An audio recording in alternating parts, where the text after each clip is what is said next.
So yun, another day, another delivery. Magandang umaga guys. Magandang umaga. Punta na flat pa. Ayun. So sana kasi alam ko ilang araw na rito lumalambot eh. Dahil nga marami akong karga ngayon. 170 plus. Mas naramdaman ko na flat na yung gulong sa likod. Kakapalit ko lang din ng gulong para patlikod, and ganoon nga nangyari. Nagpalit din ako ng tire valve, no? O yung air valve. So malaman natin, no? Oh boss, araw-araw yan. Kasi kapapalit lang din ng pito niyan eh. Bagong palit lang eh. So wala naman daw butas, no? O baka dahil lang daw sa mabigat ng karga. So o-obserbahan ko lang muna. Magkano boss?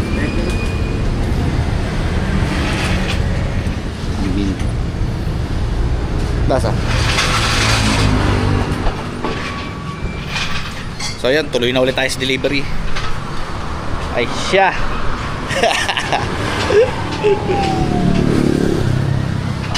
Wawa. Namaya na lang ulit. So yun, kanina kung makikita nyo, buti na lang talaga at lumambot lang yung gulong. Pero syempre alam ko may dahilan nyo kung bakit lumambot yun. Pero no chinek naman, wala namang butas. So yun, 20 pesos sa pag-check at saka sa paghangin. Goods na yun. Kung lumambot, pahanginan ko na lang ulit. Saka ako na lang pa-check ng sagad kung bakit lumalambot yung gulong ko. Yun, oh. Lumambot na naman, ramdam ko. Hindi ko alam kung bakit. Hindi naman ang nasingaw sa pito. Niisip ko yung gilid nung yung gilid ng gulong tsaka yung mags. Baka doon sumisingaw eh. Ay nako, baba muna tayo ng sako dito para dire-diretso. Ay.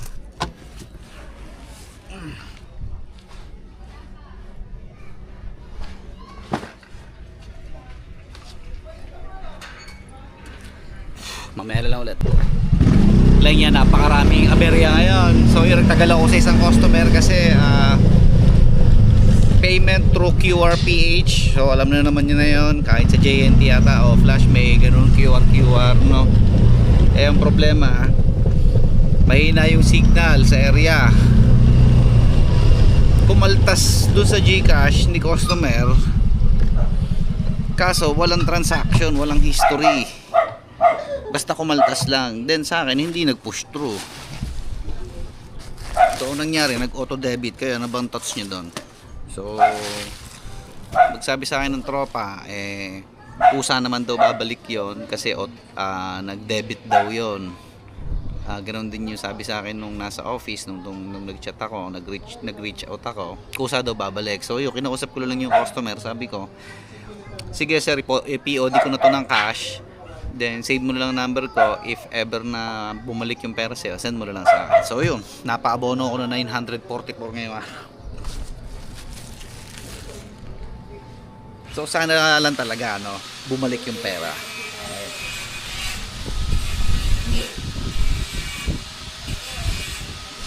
Malas nga, malas. Okay lang pa naman ako nagmamadali.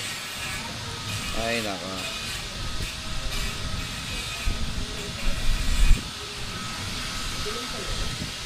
Deliver muna ulit ako.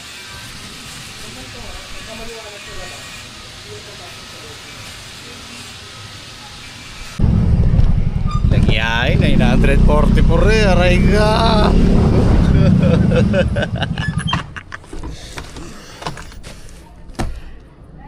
Shopee pa. Ma'am Michelle, kayo ba nakaranas na ba kayo ng ganun? Wawa. Ito 944.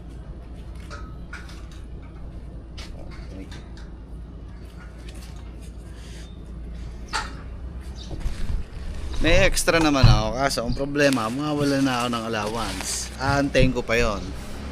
Putang na, sana talaga bumalik. Dahil pag yun, hindi bumalik, ina mo, lagines. Iyak.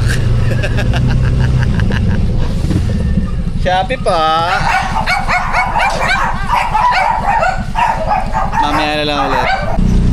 Tayo na, mabigat-bigat din pala yung mga ganong senaryo, no? Ngayon ko lang kasi naranasan to eh, kasi napakadalang ko talaga magpa-QRPH na yan eh.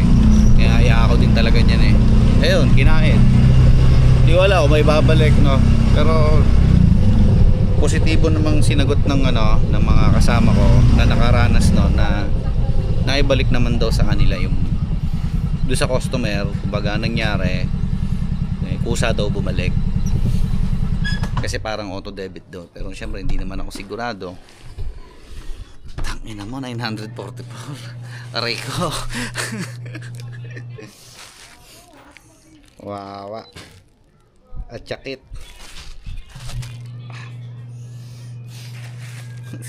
Masakit sa kasing-sasing. Mamaya na lang ulit. So yan, ang dami ko pa naman planong gawin ngayon sana. Ngayong araw, birthday ng pinsan ko, regaluhan ko sana ng 2 4 kantos. Then pag papa CBT cleaning nga sana ulit ako ngayon, kasi nga umiingay na yung panggilid natin. So matagal-tagal na rin yung huling CBT cleaning, so baka mamaya marumi na, kasi tsaka may papalitan kasi nagkikis-kisan na, parang dumudulas eh. Shopee kay Jerica. Ay boss, pwede yan? Oo pa, bayad na pa. Thank you pa. No, ayun no, naririnig ko parang sa part ng lining ko tsaka ng bell, no, baka madumi na, so hindi na kumakapit masyado. So, kailangan ko na ipagawa talaga para malinis. Ay nako, gastos. Tapos sinagabono pa ako ng 944 aray ko. Mamaya. So ayun guys, kung makikita nyo may LTO doon. Ayun. Ayun no. Eh di tayo pa rin dumaretso doon. O yan, patay tayo doon, boy. Aray ko. Nadali na tayo niya noon, hindi na mauulit. 520. Oo. 528. 528 bale. Ang daming stranded. Kabilaan yung stranded. Yan hindi sila makadiretso kasi nga LTO. Pre, pera muna ng helmet. Patay tayo dyan. Tsagaan muna. No, susot ko lang naman. Pasok lang naman ako Metro Gate. Oh, ayan. Pwede na. Isang kanto lang ang lilikuan ko eh. Lumapit. Hirap muna tayo helmet. Hirap niya. May operation ng LTO. Problema ko, patambutso ko. Hindi ko na lang ibibira. Para timing lang. So ayun guys, naka full face naman ako ngayon. So, tulad yan ang sinasabi ko sa inyo, no? Ay, pre!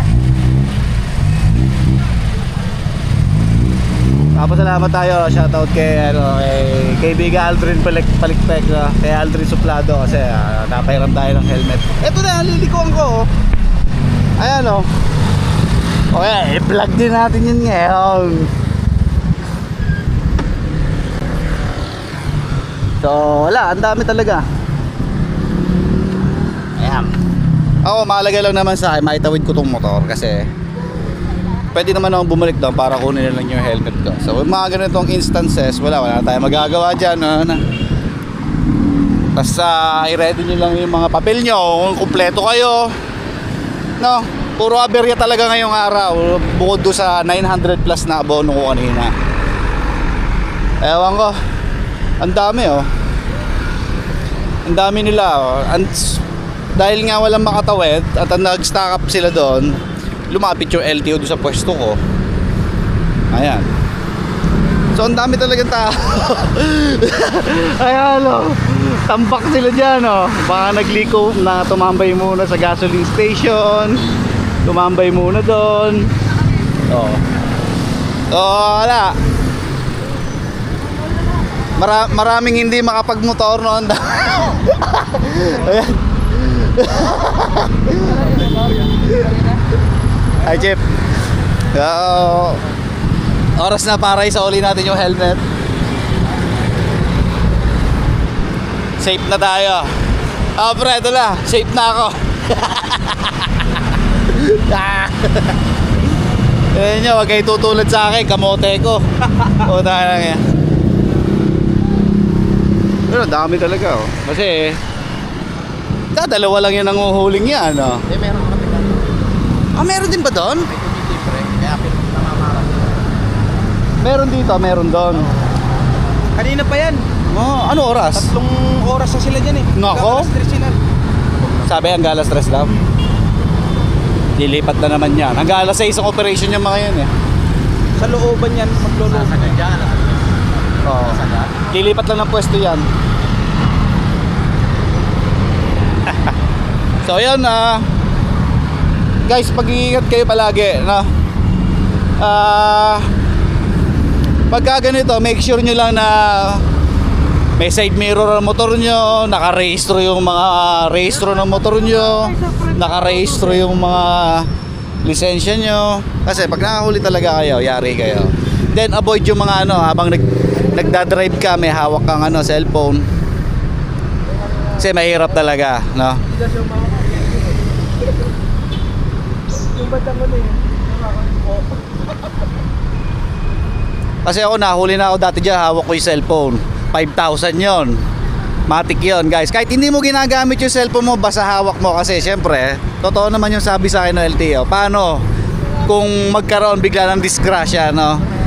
O magkaroon ng aberya, may hawak akong cellphone. So hindi ko agad may pepreno yung motor, no? O kaya syempre, hambala sa akin yung sa paghawak ng manibela. So yun, sila boss, lalarga na sila, lilipat na sila ng pwesto. So congrats sa mga nahuli. At malas lang. So yun, tangina, malungkot pa rin ako dahil dun sa 900. Pero tiwala naman ako na mapapabalik yun, no? Kumbaga ang puso ko ay naniniwala na mapapabalik yung 900 na yun. Excuse me. Okay, deliver na tayo sa loob. Yep. Well, yun na nga, tulad na ng nangyari kanina. So may mga instances kasi na gano'n. Pwede ko naman i-contest yon sa customer. Pwede ko naman sabihin sa kanya na babalik naman sa kanya yung pera. Baka pwedeng bayaran na lang niya ako ulit. Pero syempre ako, yun yung naging diskarte ko, no?